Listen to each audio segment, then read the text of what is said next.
and nearly all systems of philosophy, both Eastern and Western, seem to agree that there is room for improvement in that part of man which he terms himself. If, however, he assumes that this person, this self, is merely a long ray of divinity, then he is against a rather complicated situation, because a divinity under these conditions would seem to be the inevitable cause of absurdity in a great many cases. The individual, being full of errors and weak of spirit, would seem to bear witness to a divinity that was deficient in many things. Neither Eastern nor Western philosophy will accept this. They will not accept that the God power in any organism is in itself inadequate. Rather, the attitude is that we are mistaken in attempting to determine what part of man's nature is essentially divine. That we have substituted in a subtle way mind for spirit. That we have assumed that intellect is the highest part of man, and that to the degree that he thinks, he is divine, even though his thoughts are not divine. If, however, the mind was the God in man, we could scarcely face the history of civilization and explain it rationally. For it is a continual record of trial and error, of absurdity and crime. It is a record of man's inability to govern his own affairs or the affairs of others. Thus, we must begin to isolate in some way the personal self which we experience from this larger self which we do not experience.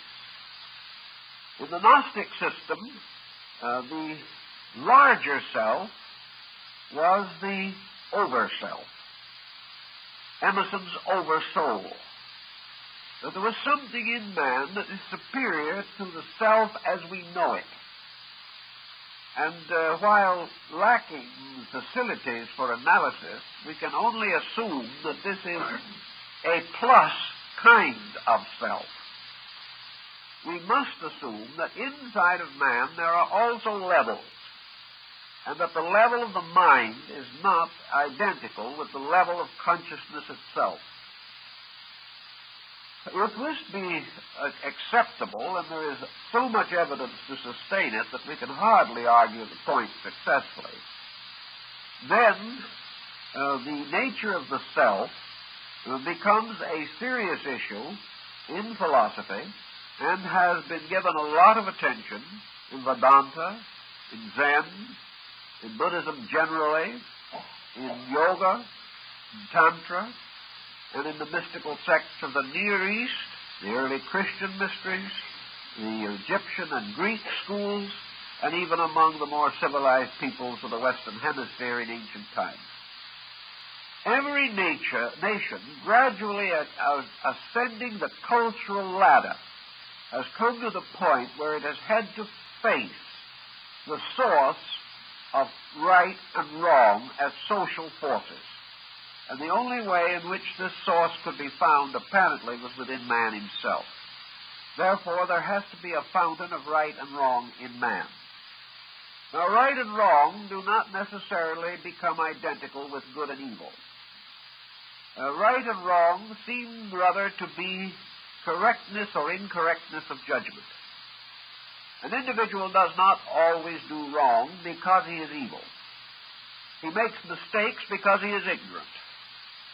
We cannot necessarily convict the ignorant person of being evil, but he certainly is not in a condition of internal resource to achieve the greater good for all concerned. Therefore, rightness to our common thinking becomes a proof of sound judgment, wrongness of unsound judgment. And man is capable of both forms of judgment. And whatever part of man is therefore polarized between right and wrong judgment cannot be regarded as infallible. The Buddhist system, therefore, perhaps offers as clear a picture as we can find of the concept of selfness. Of course, Buddha did not originate the notion. He merely borrowed from certain of the earlier Brahmanic and Hindic teachings, and these in turn perhaps fuse with others in the remote past to form one vast and mysterious amalgam of ancient beliefs. In any event, however, he did clearly point out that we must assume that man is divisible into three essential levels or conditions of being. The highest of these may be considered to be reality itself. And with our present equipment, we seem to have no skill in determining the nature of this reality. Reality is more than a hypothesis, however. Reality is an essential according to the experience of consciousness itself, but it cannot be defined by the consciousness that accepts the need for it. Reality must in some way, therefore, remain always and forever the thing as it is. Of the nature of things as they are, we are notably deficient in knowledge. We hardly know what we are. We are unable to turn to another person and with a few quick remarks determine the nature of that person as he is. We are forced, therefore, to assume that reality is because everything that exists has to have an essential, factual nature of some kind. But the essential fact is, in the case of the creation of which we are a part, always hidden. It is hidden behind the veil of first cause or of eternal causation. Most philosophical systems favor eternal causation. Most religious systems favor first cause. Whether we consider, however, causation to be a beginning or an eternal process, its nature and substance is beyond definition. We have never in the history of human knowledge been able to create an ample and sufficient definition for the nature of absolute being. And there doesn't seem to be any probability that we will do so in the near future. This concept of essential or absolute being, however, is one that has to exist because there has to be some kind of a fact behind all appearances. For all appearances are themselves aspects of fact. All living things must therefore bear witness to life, even as all intellectual things must bear witness to intellect. All created things must bear witness to a creating force, pressure, or principle. Thus, the root of all things is inevitably in being itself. We have no proof whatever that this being has ever directly addressed a person. We have no proof whatever that this total being has ever been personalized in the sense of presenting a personal nature of any kind. Yet we are assured that this unpersonal or impersonal thing is the source and root of an infinite diversity of personalities. Yet all these personalities have one weakness in common. They are unable to adequately define their own source. Now, this is the primary of the Buddhist concept. And the concept of the condition of this is, of course, concealed under the general terminology of the Mahaparinirvana, or the state of absolute, unconditioned existence. This is the goal of Southern Buddhism, with the monk attempting to the complete elimination of all conditioned existence to restore identity with an utterly unconditioned existence. To do this, he must cease to be a being or person. He must no longer have any of the conditioning or qualifying attributes of mind, emotion, or sensation. Assuming that such a condition would be conceivable, Western scholars have generally taken the ground that to remove all of the attributes by which the individual can experience or interpret experience must leave this individual in a vacuum. Therefore, that actually parinirvana is extinction. Buddha says no, it is not, but admits frankly that the consideration of its essential nature is not only impractical, but impossible. The second sphere or area of Buddhist contemplation, therefore, is what might be termed in modern psychology the subconscious nature of man. The subconscious nature of man is an area of subjective growth. This area of subjective growth surrounds the central core. It is made possible because the core exists. It is made possible because the essential root energies of the subconscious are derived from this thing which is not well described as superconscious, but is certainly extraconscious so far as we know. This so-called subconscious, therefore, is built up not from the conditioning influence of being, but from the conditioned influence of environment. The subconscious world, with its psychic pressures, its psychic problems, and all of the various records of psychic intensities, must therefore be held to be a subjective personality. The subconscious is not essentially different from the conscious external person. Rather, it is the submerged part of the objective consciousness, which, like the iceberg, has most of its mass submerged. Thus, the so-called objective personal consciousness of man is a fragment floating on the surface. And beneath this surface is the greater part of the mass of this nature, which we call the subconscious. The subconscious exercises the conditioning effect upon the personality. The subconscious is the depository of the records of the reaction of man to experience and condition. Therefore, into the subconscious, as into a capacious memory, is gradually stored away all the experience phenomena that we know. Psychology today thinks of the subconscious as merely a one-life instrument. Eastern thinking considers the subconscious not as a one-life instrument alone, but as carrying within it the impulses and pressures of the entire cycle of rebirth.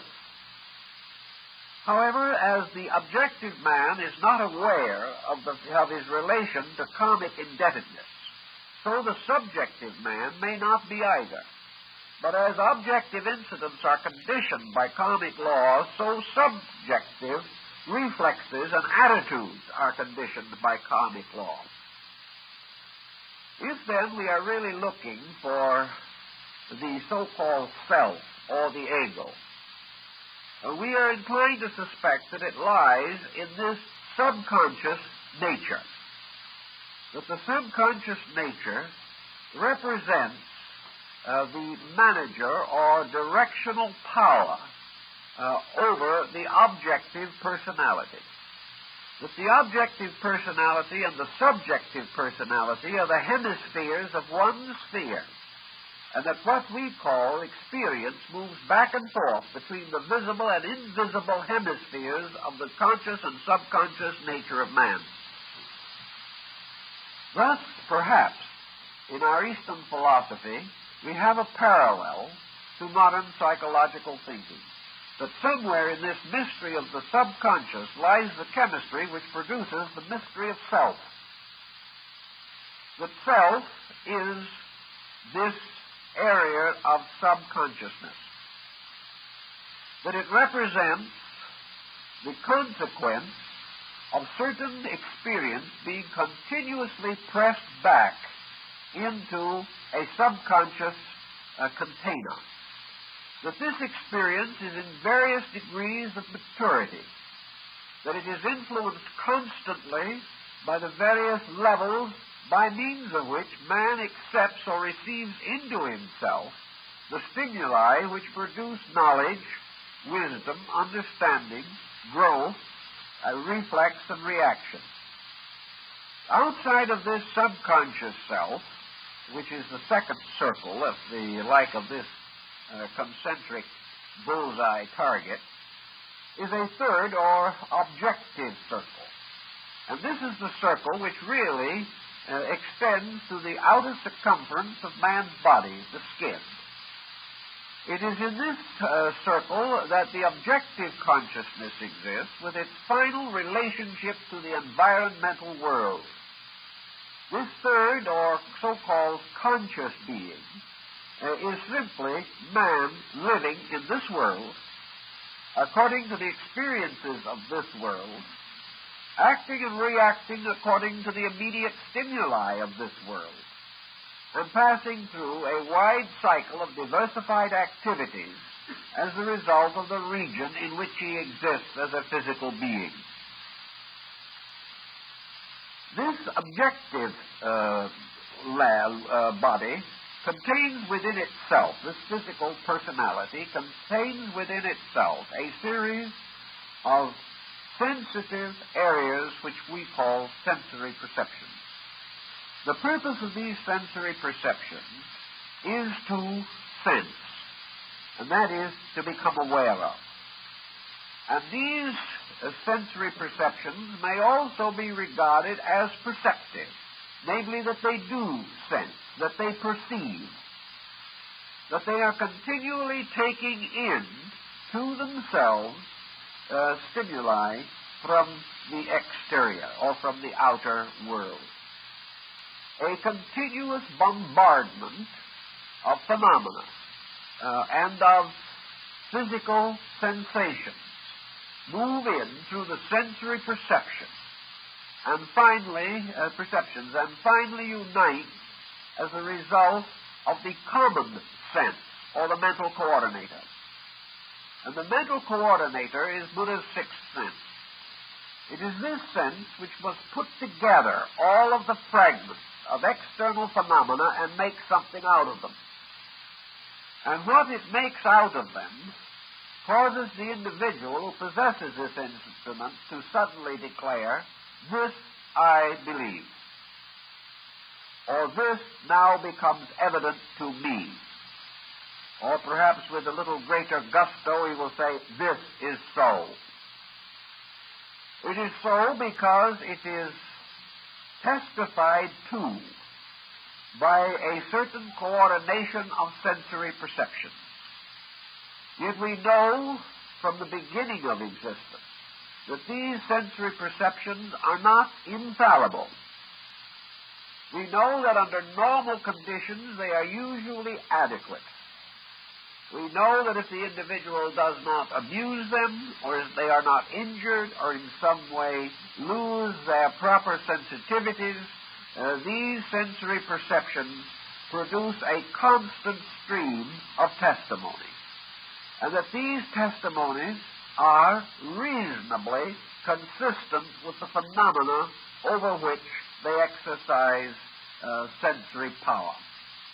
Thus, when the eyes say, "This is a tree," we have a right to assume that the tree is there.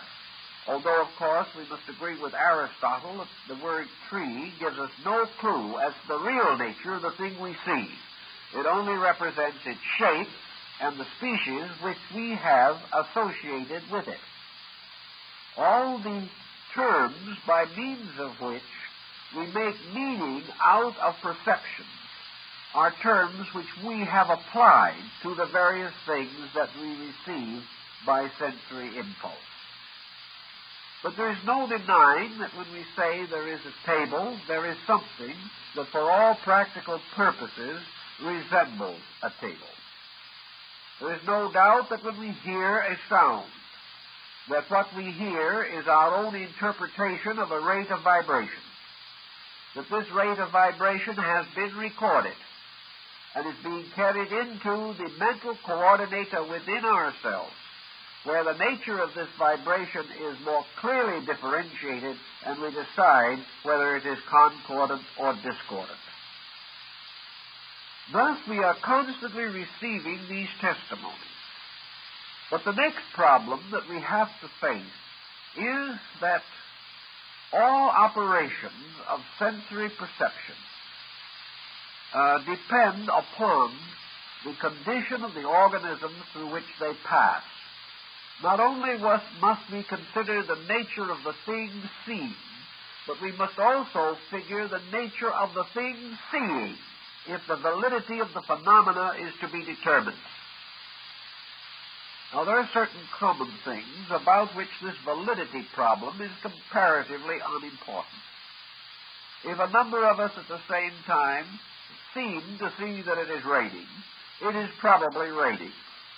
Our testimonies of sense perception will leave no great difficulty of understanding this. But no one yet in this world has ever been content to let it rain. Whenever rain is noted, something has to be done about it. Wherever we turn in our way of life, sensory reflexes are subject to continuous interpretation. And interpretation is nothing more or less than previous experience applied to new experience. The individual forever seeking to solve the mystery of the unknown by recourse to that which is already either known or believed. If it is already known, his new interpretation may be adequate. If it is only believed, his new interpretation may be inadequate. So constantly and continuously in our way of life, phenomena entering into the experience of man through the sensory perception is subject to modification in that most vital of all areas, the mental coordinator. We know outwardly, for example, that if a person goes to school who has no interest in the subject, he will not learn well.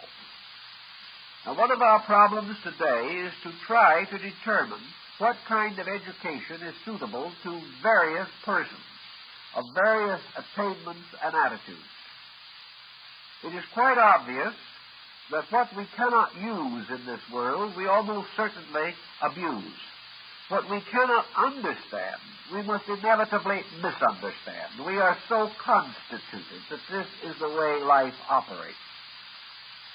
If this be true, then, this determination of the nature of phenomena is subject to the continual interpretive power of the mental coordinator. And this mental coordinator has, in turn, a very conditioned kind of existence. Because for the most part, this coordinator builds its philosophy of life from its environment. Thus, an individual, we will say, looking out into the world and seeing a world torn by war, as we have more or less at the present time, certainly torn by the constant fear of war. The coordinator receiving the continual sensational justification of the general misery of external conditions may gradually become atheistic, because there is no evidence to that coordinator, through its constantly increasing experience with externals, that there is anything good in the world. This coordinator, however, in the midst of all of the confusion and war, may experience personally the significance of affection, regard, or love. Suddenly the coordinator receives a new kind of testimony. But this testimony may be met with the gravest of suspicion, as the result of other testimonies from society as to the present condition of human emotional and social relationships. So what we gradually have is a mental coordinator contaminated by its own external environment. Just as a child brought up in a very unhelpful environment may have its moral nature disturbed simply because this disturbance is constantly carried into the coordinator. The coordinator can have no opinion or no attitude superior to the sum of the interpretation of the sensory perception. Thus we have a little closed package here, a little circuit of circumstances, in which the individual, having been set in a belief by any situation, begins to censor his own sensory perception. He declines to accept as valid any sensory message that conflicts with the opinion of the coordinator, who now becomes a little despot. He now becomes a little fixation, perhaps utterly intemperate, utterly intolerant, completely bigoted in some way. He may be the absolute skeptic, or he may, by some other interpretation, be the easy believer, so gullible that he falls for every notion that occurs. But any event, this coordinator now develops the same kind of censorship tactics which we often observe as a misfortune in human society. It simply fails to register what it does not want to register. Or it completely disproportions the values of what it does register. The small act of the friend becomes more important than the passing generosity of an adversary. The individual is more responsive to flattery than he is to criticism. He is more inclined to accept the opinions of those who agree with him than contrary opinions that may be wiser and better. So little by little, this coordinator builds a subjective, integrated personality, invisible, but which constitutes the true character of the person in the body which we see. This character, with its weaknesses and its strengths, with its mistakes and its virtues, with its blind spots and its deaf spots, with its thoughtlessness and its thoughtfulness, with its inclinations to fear and to worry, with its uncontrolled jealousies and its unreasonable ambition. All this conglomeration simply represents this endless motion of external phenomena moving inward to a coordinator that is using it to continually build the dominant attitude which it wants. The dominant chemistry finally comes to the top, takes control of the rest, and we have what we call a personality. This personality is certainly subject to continuous change, but where it is once locked by an extremely adamant situation, a completely unchanging determination to accomplish certain purposes, or with complete determination to continue exactly as it is in all habits and in all practices, this person can resist a tremendous amount of change.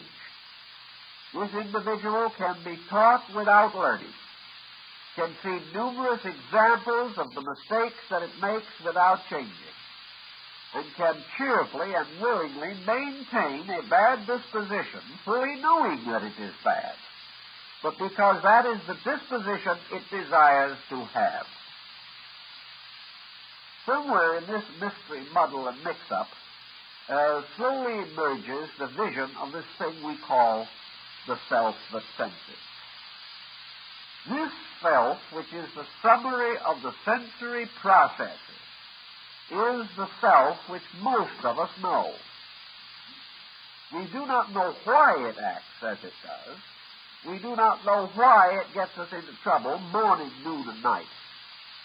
but we do realize that it is a continually conditioning influence, and that in most instances, that which it wishes will be accomplished. That which it determines will be done, and its every whim will change the life of the person into conformity with that whim. So man's inner life becomes a strangely distorted shadow of that which it might be. And out of this conglomeration becomes the only self that we really know anything about. And in many instances, it is pretty poor. Yet we also realize that there exist in the world, and always have existed, certain persons in whom the self seems to be doing better. We realize that this self, with all its conglomerates and all its mysteries, does not produce only confusion. That out of this self also there emerges genius. That out of this peculiar subconscious mystery has come not only the Hitlers, but the Leonardos. Not only the Caesars and Napoleons, but the Beethovens and the Raphaels. We realize that out of this same compound must also have emerged through experience those persons who have suddenly sensed the need of a superior standard of living. That some way this self will and can testify against itself. That it can in some cases develop direct revulsions against its own limitations. And that out of the constant confusion comes finally the great lesson, namely that there will only be confusion. That either the entire pattern has to be reintegrated, or the individual will continue to be his own worst enemy till the end of time. Now, nature does not intend this to happen. Therefore, the very processes of error which arise within the subconscious become unendurable. They force us to correct in order to survive. And the principal instrument by means of which this corrective is induced, of course, is physical pain and mental suffering, or emotional suffering. The individual gradually discovering that the intemperance of the coordinator is destroying his peace of mind and his common good, ultimately begins to investigate this matter, ultimately begins to experience a new quality within the mind itself, and that is the quality of misfortune arising from wrong conduct. Out of this pattern, the mind itself begins to develop the moral instinct, and this happened undoubtedly long ago, so that in most individuals a considerable measure of moral instinct is present. This in its own turn has a tendency to moderate or reduce the intensities of error. Actually, of course, all of these intensities within the individual have flowed out into society, where they have produced what we call the common state of man. And these pressures moving out into society have required the building of police forces, fire departments, and numerous other protective mechanisms to save men from each other. Gradually, it has become apparent in action that the subjective pressures of selfishness, self-centeredness, bigotry, and things of that nature produce dangerous consequences in society. In substance, the ignorant individual cannot get along with others and cannot be safe from the ignorance of other people any more than they can be safe from his. Out of this obvious situation, another type of experience mechanism comes into manifestation. By this experience manifestation, the individual learns from his own mistakes. He also learns by seeing other people make his mistakes or similar ones. He observes what happens to them as a result of doing the same things that he does. He observes a common disaster, He finds that others come to the same sorry end that he has.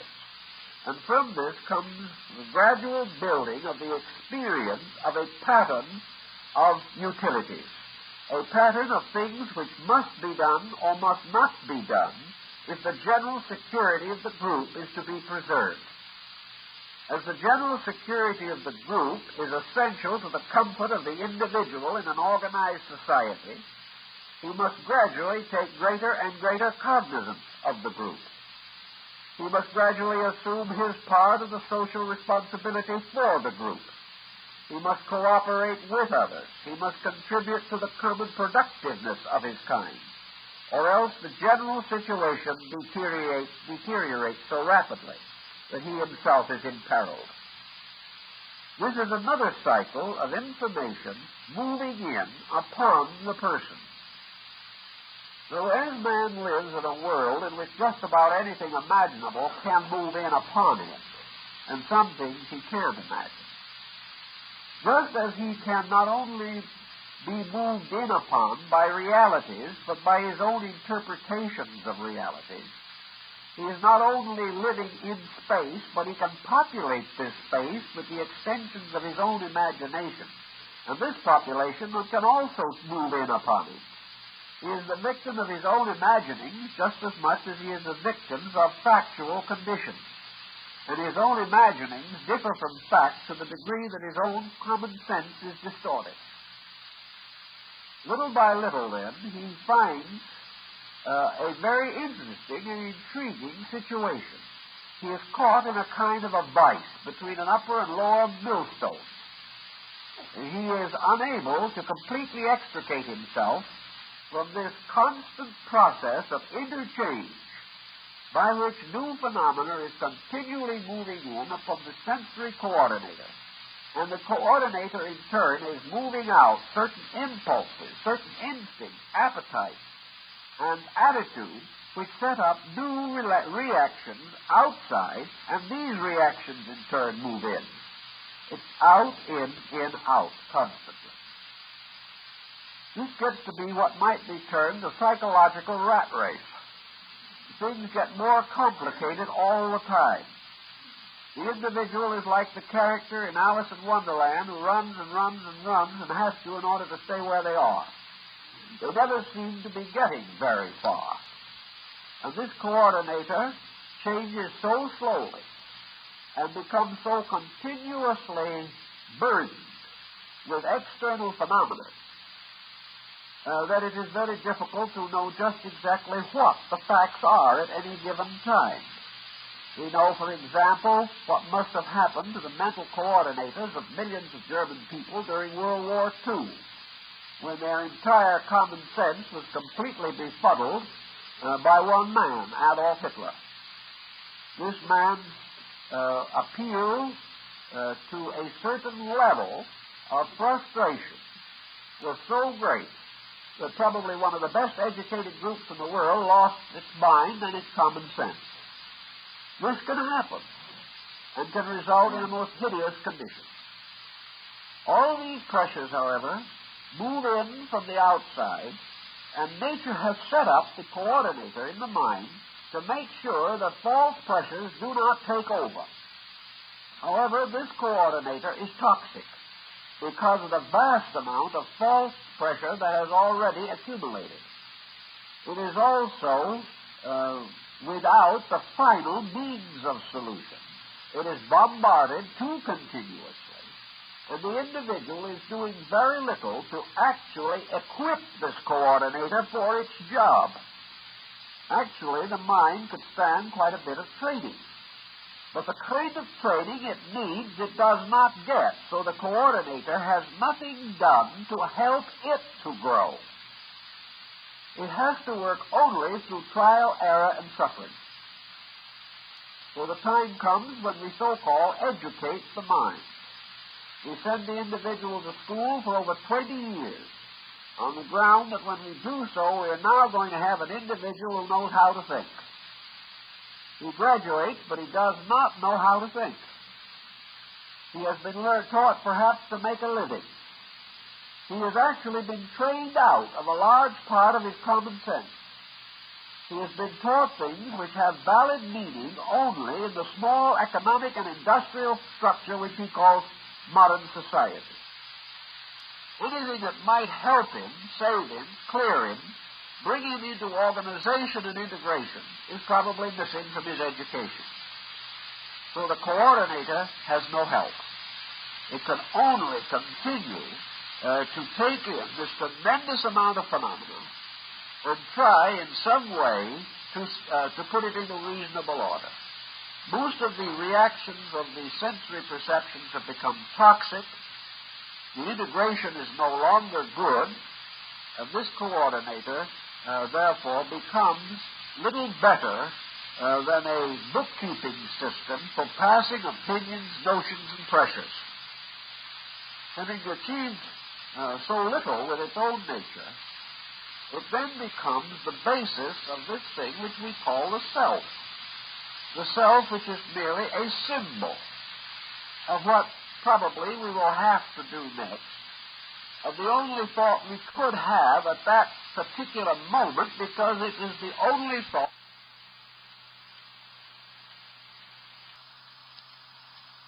that he gets pretty much puffed up over the whole thing. He finds a way to be important. And there is nothing that is more quick to gain attention than a good hysteria. So the individual frequently finds for the first time in his life that he becomes important. And this is not a good discovery. Because an individual who is important simply because he is a nuisance is not gaining the proper relationship with life. Where is the problem actually to be faced?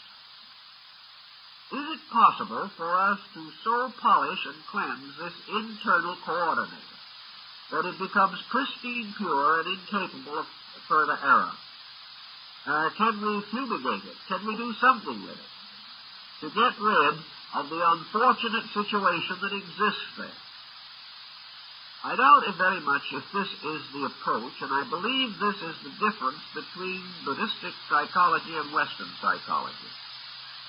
Buddhistic psychology says that you can't do it this way, that the cause of the whole situation is the intensity of the sensory perceptions and the acceptance of phenomena, that the correction has to be made in connection with the intake of material, that the individual can only finally put his life in order when he provides through the sensory perception a reasonable and factual group of evidences. And only when the mental coordinator is relieved of the pressures contributed by the constant supporting of previous opinions. So that actually, if we're going to get rid of this deluge that is accumulating and rising like Noah's oblivion within ourselves, we must turn off the water. And in this case, the flood originates in this tremendous openness to an infinite diversity of meaningful and meaningless phenomena. The individual has no power of discrimination. He accepts, usually, that phenomena which creates the greatest intensity of reaction. Quality is not the consideration. He hears the loud noise much better than he hears the soft sound. He hears the loud despot much louder than he hears the quiet sage. Everything is in terms of the quantity of impact, the broad, general acceptance of ideas, and very little is concerned with their quality, their value, or their integrity. So the individual has a self now that is pretty much a tyrant, that is in a sense befuddled, that if this self is to a measure also bewitched by the conditions under which it exists, it can be so confused and so completely disoriented that it collapses in mental illness. But all it really is an overburdened mental interpreter. It is a comparatively low level of employee who is given the job of handling the whole business, which he cannot do, and then is constantly pestered by suggestions, advice, criticism, and opinion by other people. Under such condition, even an able mind is not able to function properly. The self being, in a sense, therefore, the product of all this process.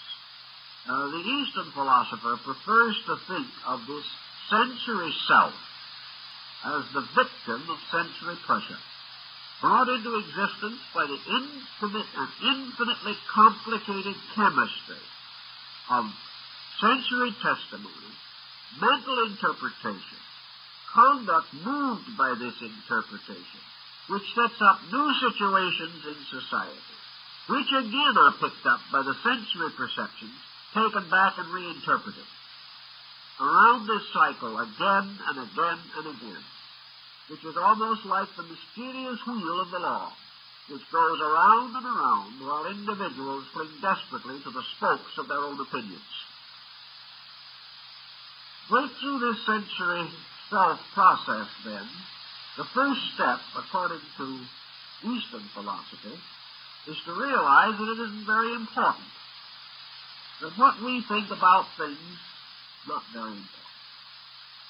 That whether we ever gratify certain pressures in our own nature is not important. What we feel about this and that is not important. Because actually the only person that can have important ideas is a person who has a better than average integration of all these factors. For the most part, therefore, we are punishing ourselves, whipping ourselves, in a desperate effort to prove something we cannot prove, and that is that we are always right. This is the hardest thing in the world to prove, and many individuals have battered themselves into oblivion trying to do it. The relaxation of this pressure into the Eastern way of thinking is simply this detachment process. The process of the individual releasing the power of his own attitudes by gradually lowering the vitality or libido which he expends on the assimilation of phenomena. Suppose we have here 5 sensory perceptions, which are carrying tremendously intense records. A tremendous amount of energy is being used to convey messages along these sensory channels. These messages are a wild diversity of things, all of which, by the way, pertain to the outside anyway. We can examine the outside to the end of time, and we'll never solve the mystery of the inside, but that doesn't concern us. We are constantly taking in more and more of all these things we hear about, read about, and which we observe and see and taste and feel in the physical sensory perception range. If, for example, this is all carried on a kind of an electric circuit, a certain energy carrying these messages continuously, the intensity of the messages, the continuous transmission of them, depends upon this energy. If you reduce the energy, if you turn off the current, so that these messages are no longer conveyed from the environment to the mental coordinator, then the environment factually ceases to exist, because it has no existence apart from sensory acceptation within that area. When we close the eyes, the visible universe vanishes. If we stop up the ears, the auditory universe vanishes. If we stop up the nose or get a good head cold, then the sense of smell ceases to function, and the olfactory processes are no more. If by some way or condition the sense of taste is destroyed, then flavors are no longer sensed, and paralysis can make it impossible to have any physical sensation of contact with another object. Thus, through the sensory perceptions alone, man is bound to the universe of phenomena, which is his principal seat of activity and thought. So it would also follow naturally that the individual could, through unconsciousness, through sleep and death, also achieve the break between the mental coordinator and the phenomenal world of the physical existence. But philosophy is not concerned primarily with this break. It is not concerned with cutting off and destroying all contacts. Such concern might be present in certain advanced cases of mysticism, where the individual is completely determined to transcend all physical conditions. But for the average person who needs help because of pressures, because of difficulties, the important thing is to lower the rate of intensity of these reactions. The individual, by giving less energy to the sensory processes,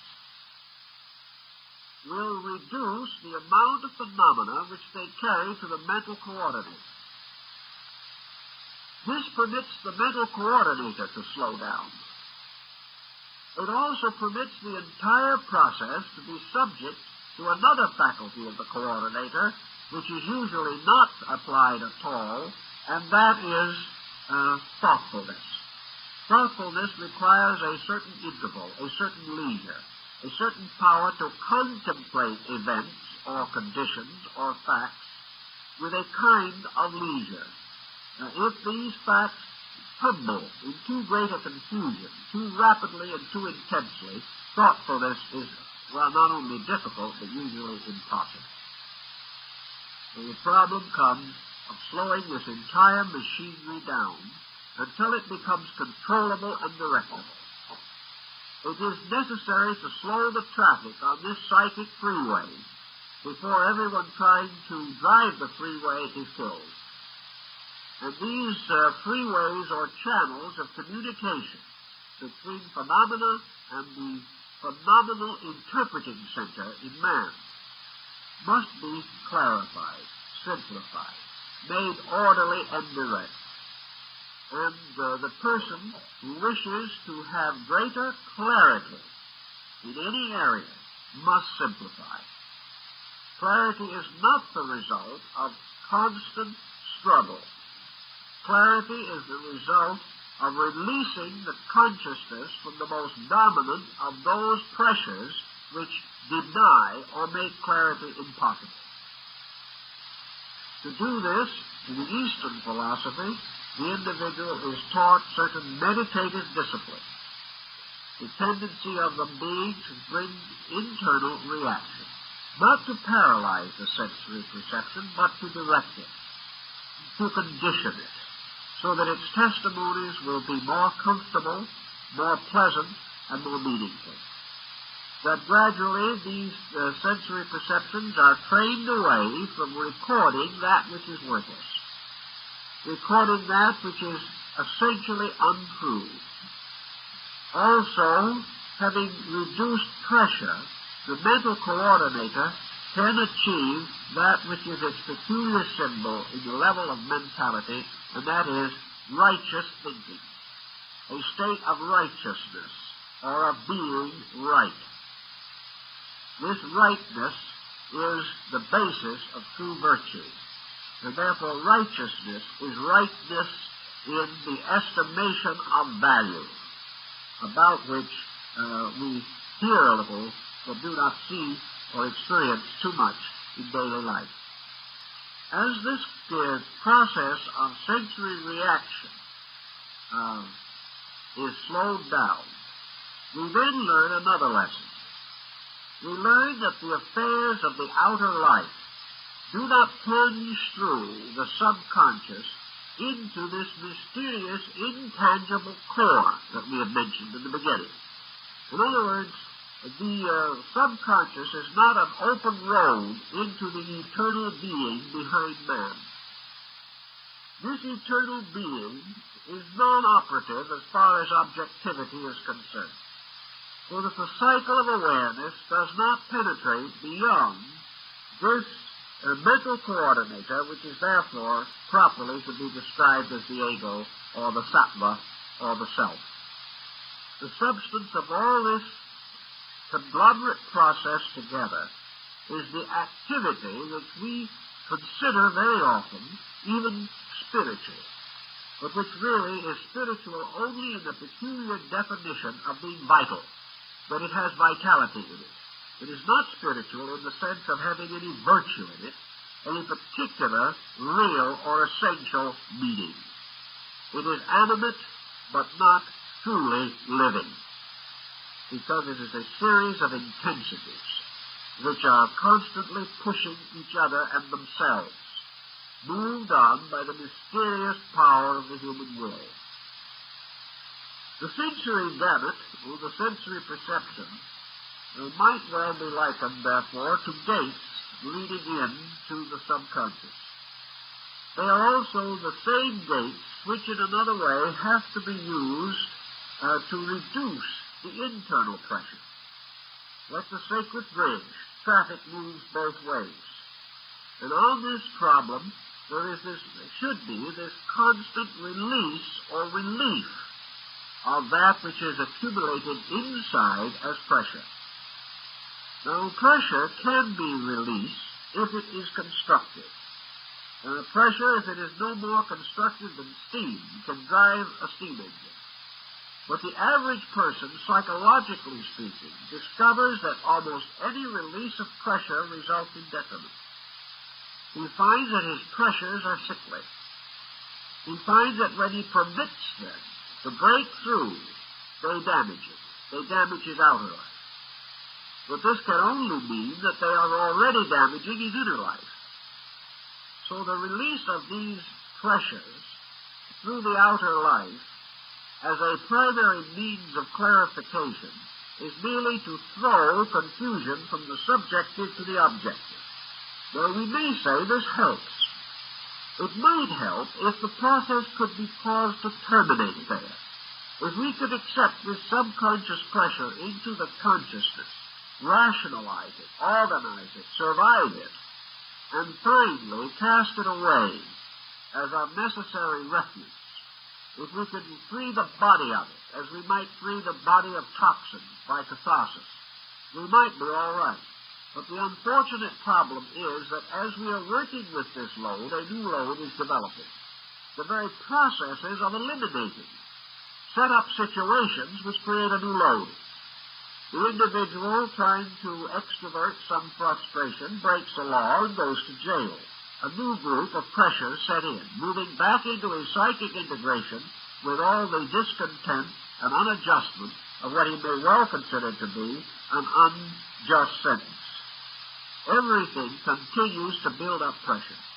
The only point in your Oriental philosophy where this pressure can stop is when we no longer feed it.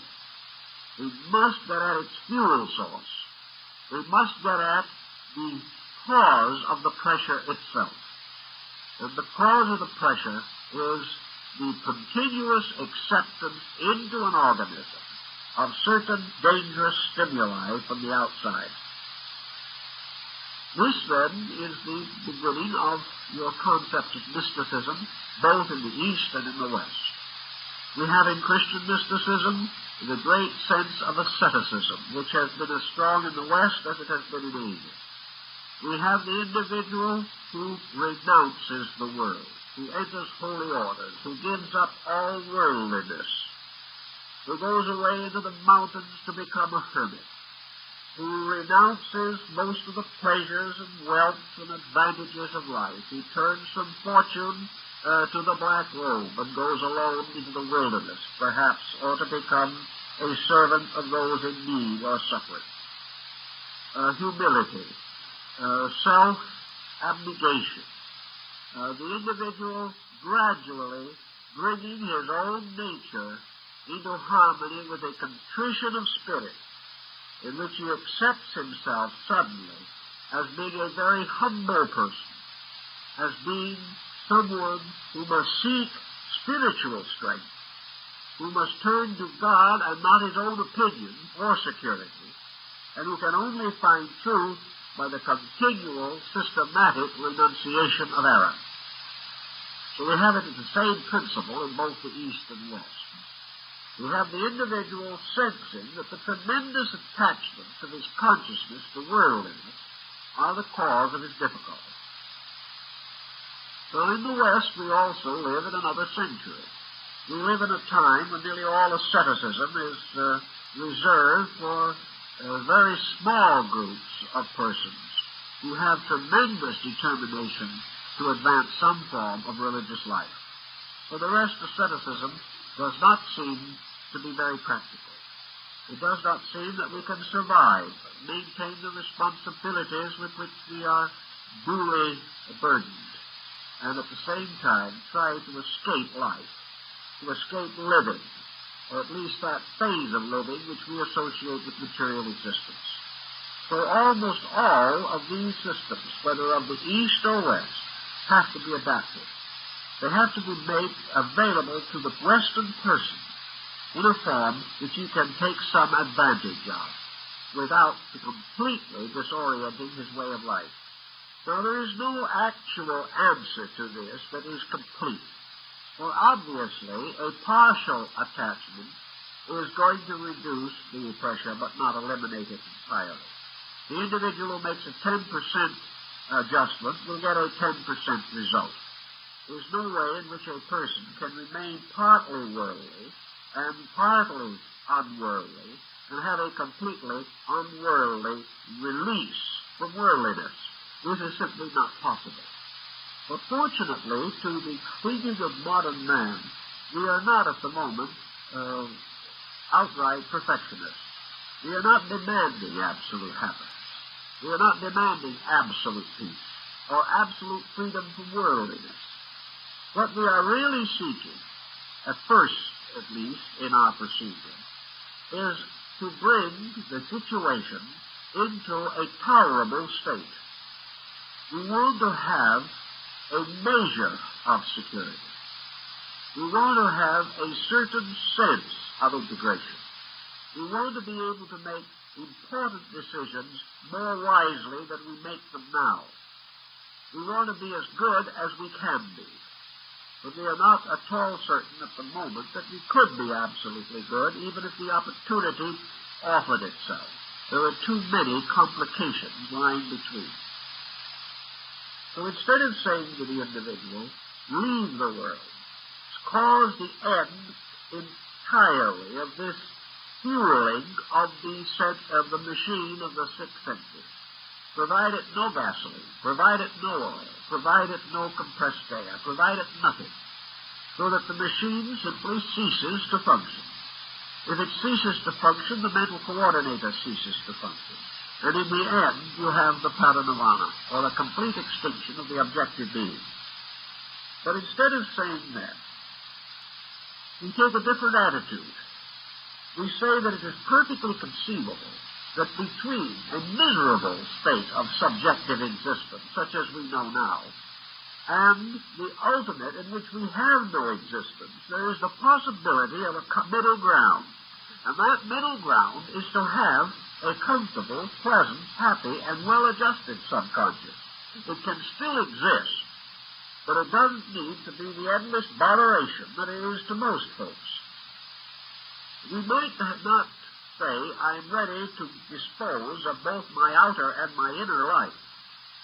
But we might be able to say, I will make certain corrections of my outer conduct if it will give me an endurable, happy, and normal inner life. If I can enjoy a good subconscious, I will accept that at the moment as being enough. And this, of course, is exactly how the great concept of Mahayana Buddhism came into existence. Because the paradise of Amitabha, suspended between the outer illusion and the absolute perfection, is this paradisical sphere of the individual with the happy subconscious. The happy subconscious being equivalent to Dante's Paradiso, which is suspended between heaven and hell. The person who has a happy, comfortable, internal life may have considerable desire to enjoy it, may feel that he has a right to be the person he would like to be, that he can do gracious things, that he can have beautiful thoughts. If he reaches nirvana, it may not be possible for him to listen any longer to some of the very fine Bach compositions. And he's very fond of Bach, and he likes a little occasional diversion in Beethoven. If he goes into absolute paranirvana, he will not enjoy the beauty of the sunset anymore. He will not have the pleasure of gathering with his friends, the old Chinese sages in the bamboo grove, and writing good poetry for the common amazement of each other. There are a lot of pleasant things. He will not hear the laughter of children anymore if he retires forever into the foreverness of things.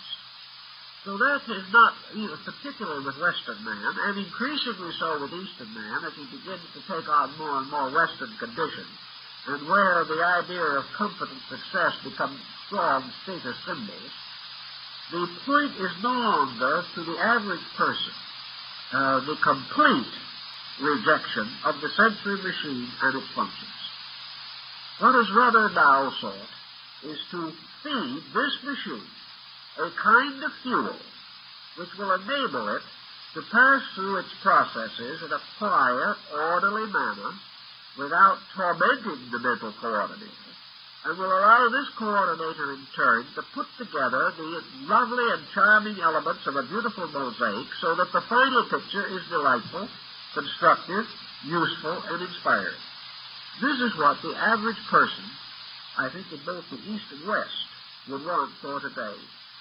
This does not deny that he may have the sense or the value that the beautiful mosaic, like the great palaces and temples of the past, will ultimately crumble. That all conditioned existence must actually and finally be unsatisfactory. This he may admit. But he still feels, and probably rightly, that for him the growth from the conditions that he knows to some state utterly beyond his comprehension is a slow and arduous one. And it is easier for him to go by single steps than to plunge into a situation for which he has no real aptitude. So we begin to work on the diet of the coordinator.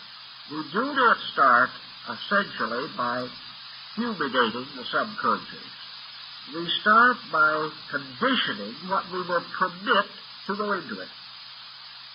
Here we take an objective stand, based not necessarily always upon our own judgment, because our own judgment is arising from this coordinator and may not be sound. But we are also subject to the tremendous traditional pressure of ideals. In this same world that is giving us so many difficulties, there are also great structures of high and noble aspirations.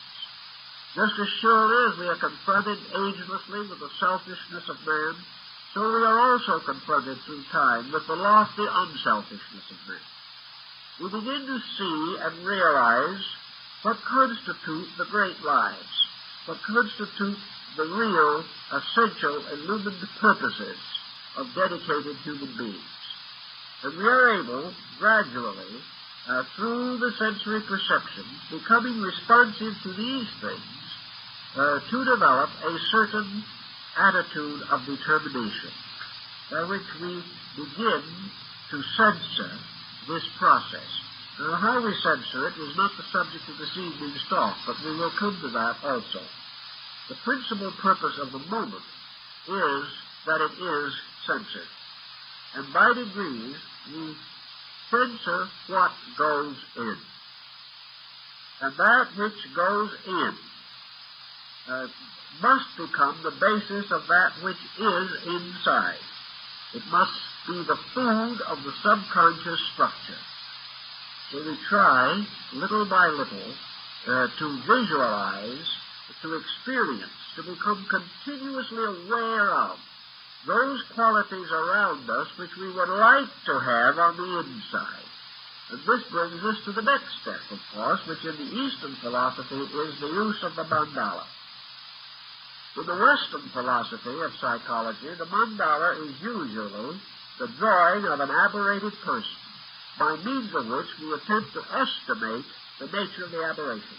In other words, the mandala is a projection from the person, and must therefore represent one of two things, either the state of his aberration or the basic understatement or archetypal statement of his own revulsion against this aberration, both of which represent the two poles of the mental coordinator, struggling between the positive and negative experiences with which it is constantly being deluged.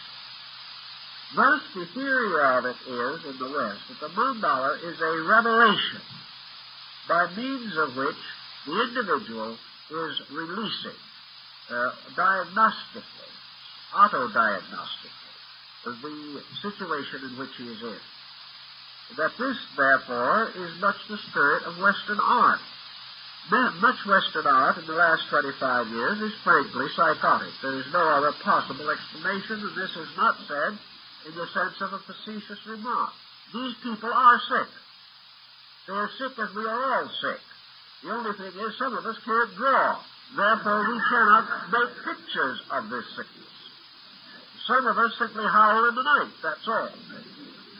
Some of us walk the floor. Some of us hate each other. Some compose strange and inharmonious musical compositions. And some paint morbid and psychotic pictures. But all these things are the tale of suffering. They are the evidence of a great disorder within the psychic integration.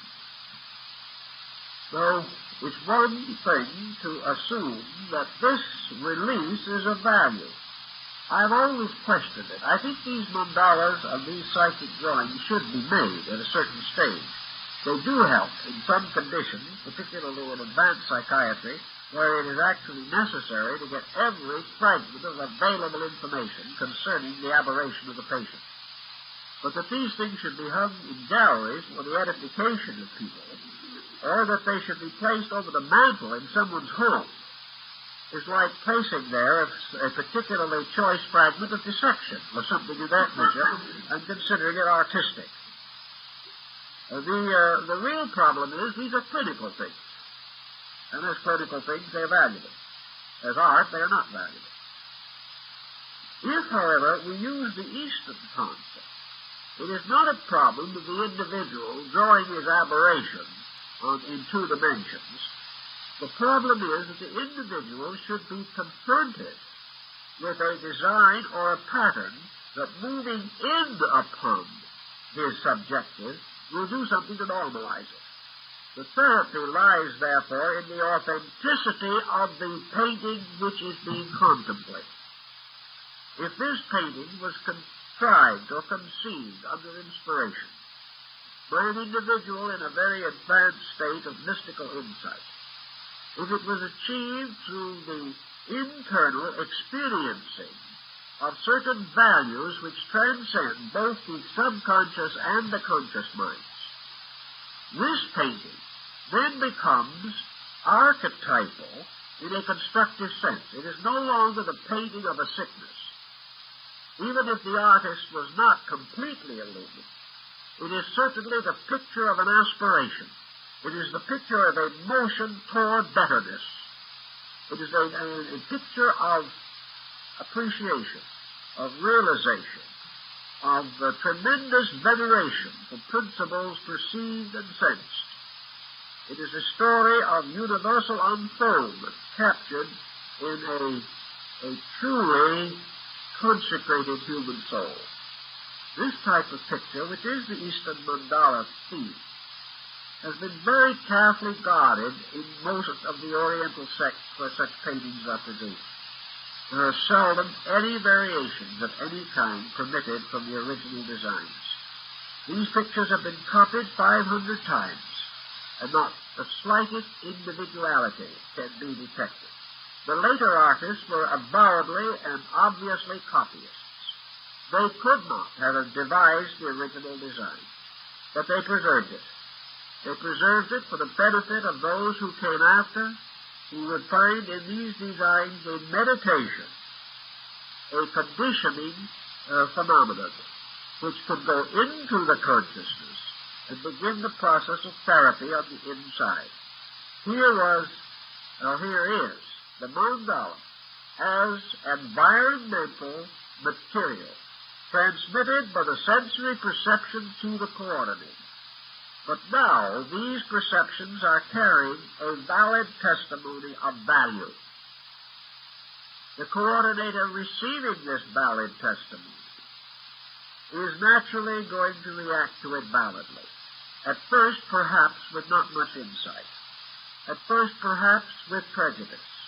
But gradually, over a period of time, if the pressures of the non-valid testimonies are reduced and the unchanging pattern of validity remains, gradually the subjective becomes permeated with this archetypal form of harmony, beauty, order, symmetry, and the tremendous pressures also, tremendous intense psychic pressures of the patterns of principles and laws which are revealed through the design.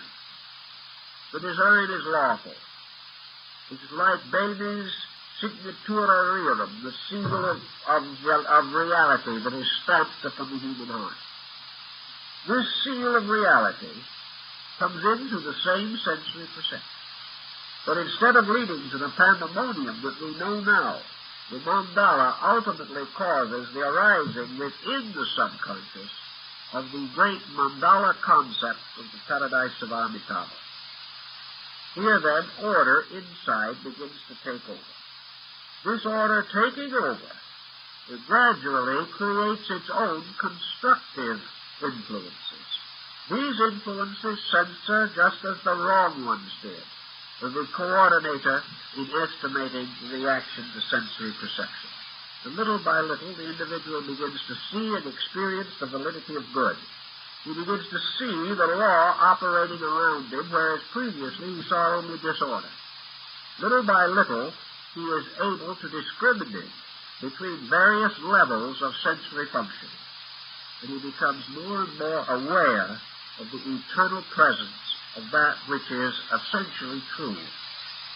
Thus, quieting down, releasing, he finds greater tendency to use these perceptions to increase beauty, wisdom, and insight within himself. He turns to the arts not for a livelihood, but because they give warmth and peace to his soul. He begins to appreciate things that once he thought were foolish, because suddenly simple, gentle, kindly things have great meaning. Little by little, this results in a relaxing, a letting down of the unreasonable and false pressures. The nature still lives in this world, it still functions here, it still does its daily work here, just as it always did. But it is in this world, but not of it. It continues to meet every responsibility, but it cannot be hurt by the illusion of worldliness. Because in order to be hurt, there must be this self, this ego that is always right, and must therefore always suffer from the actions of others. The moment this ego principle relaxes, the moment we have no longer the great determination to be right or wrong, as soon as we have no vice to defend and no virtue to defend, we simply relax. And in the relaxation, we become right. We take away the pressures, and normalcy is that which remains when pressure is gone. In all these mystical systems, good is not something to be cultivated as a separate thing. You cannot water it and fertilize it and expect it to bear fruit. Good is normalcy. It is the reasonable. It is the right. It is the thing as it must be and as it should be and as it really is. Therefore, you do not create good. No one can. No one can declare that there is more good in existence because he has done something.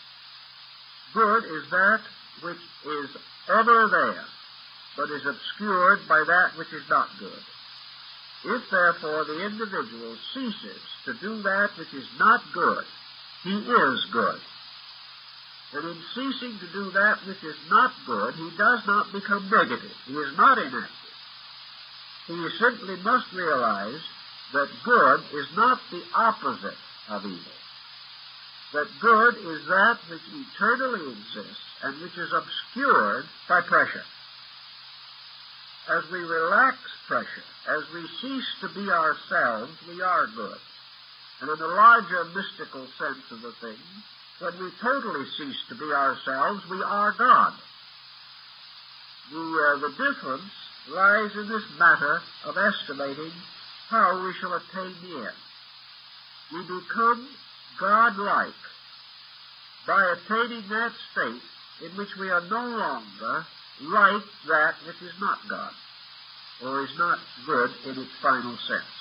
There is a little fable about it, which is rather trite, but still has a bearing. Diogenes said that the man who has least, as far as these worldly things are concerned, is most like God, inasmuch as God, as far as we can know, depends upon nothing that man can confer or anyone else can confer. Therefore, the individual who has the least and gives the most is most godlike. Whereas also, deity